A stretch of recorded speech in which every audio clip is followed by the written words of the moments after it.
Position de l'expert. Eh, mais il y a des flèches de partout. Ouais, alors on va montrer une position issue de la partie qui était quand même la grosse partie du jour hier, un Nepo contre Naka. Ouais. Ils étaient tous les deux en tête, et Nepo avec les blancs contre Nakamura.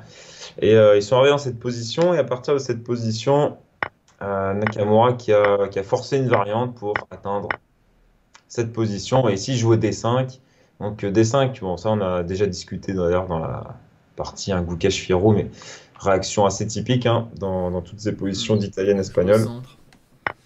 Il joue au centre et en fait il veut créer le pion isolé. Donc ça, vous connaissez sûrement. Donc le pion isolé hein, qui peut représenter une faiblesse, mais parfois un avantage, notamment un avantage d'espace. Et ils ont atteint cette position, cavalier E4, dame D8. Bon, dame D8 c'est peut-être pas le seul coup, mais peu importe.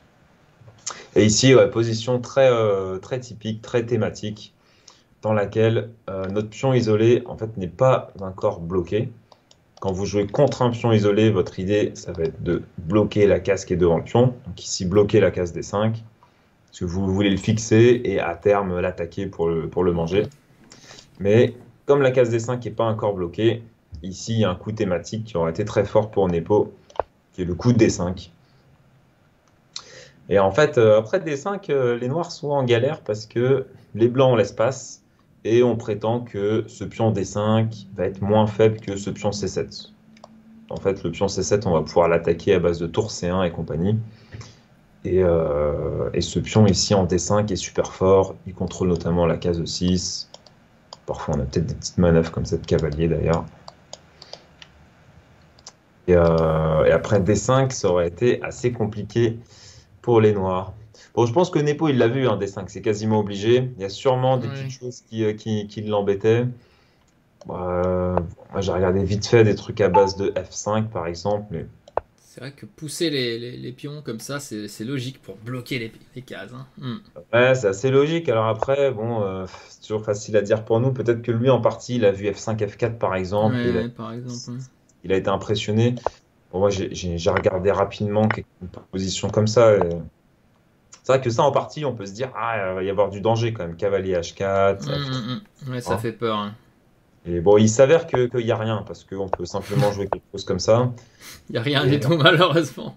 Et en fait, ça va. Mais voilà, c'est sûrement ce qui explique qu'il a pas joué D5. Hein. Il a peut-être vu des fantômes, hein, comme on dit, avec F5, F4.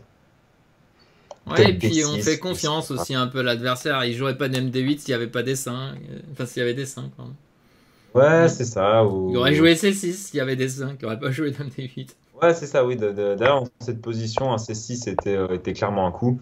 Bon, ici, je crois qu'on a plusieurs possibilités. On peut au minimum venir échanger le pion si vraiment on veut. Hein. Je pense qu'on a un peu mieux avec les blancs.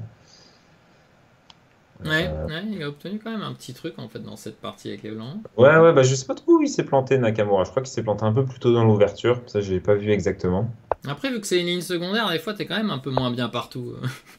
Ouais, c'est des positions, ça joue vraiment sur des petits détails. Donc voilà, ici D5, c'est le coup qui était attendu. Hein. D'ailleurs, il a réfléchi assez longtemps, Nepo.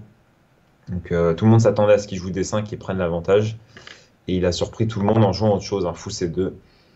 Et quelques coups plus tard, en fait, bah, voilà, on peut montrer. Après fou B7, voilà, là, il n'y a plus de D5. Ouais, et là, ils se sont développés, les noirs, quoi. C'est ça, le truc. Hein. Ouais. Bon, il a joué sur la case E5, mais il y avait quand même du danger de l'autre côté. Bon, et ça a fini par faire nul pas très longtemps après. Mais voilà, ce coup D5 très thématique. Hein. Quand vous obtenez un pion isolé, ce coup D5 qui peut vous sauver. Ouais. Enfin, vous sauver et même vous permettre de prendre l'avantage. Hein. Ouais, retenez bien un pion isolé. De temps en temps, on l'avance et on va jusqu'à l'échanger quand on voit que c'est un peu dangereux. Ouais, et là, en l'occurrence, ça bloque les noirs, donc D5, très fort coup, hein, en effet. Ouais, c'est ça. Ou une autre position qui aurait été très bien ici pour les blancs, c'est celle-ci. Voilà, forcé par exemple, prise en D6, cavalier D6, et ce cavalier qui devient assez monstrueux. Ouais, et le fou qui a pas de case, le fou. Le fou C8. Petite menace au passage d'ailleurs. D'ailleurs, je peux jouer fou D7, c'est peut-être la seule question en fait. Fou D7, ouais. Est-ce que j'ai le droit de jouer fou D7 quoi. Fou D7, fou B3 au pire, ou fou C2. Ouais, peut-être. Ouais, fou B3. Bon, la partie n'est pas finie, mais voilà, qu'avec des 5, il aurait certainement pris un avantage et ça aurait pu tout changer. Parce que s'il gagnait cette partie, Ouais. c'était notre paire de manches. Hein. En gagnant cette partie, peut-être que ce soir, il aurait pu jouer pour la nulle. Mais à cause de cette nulle, bah, on va le voir sur les classements après. Ça le met dans une position un peu délicate. Ok, bah merci.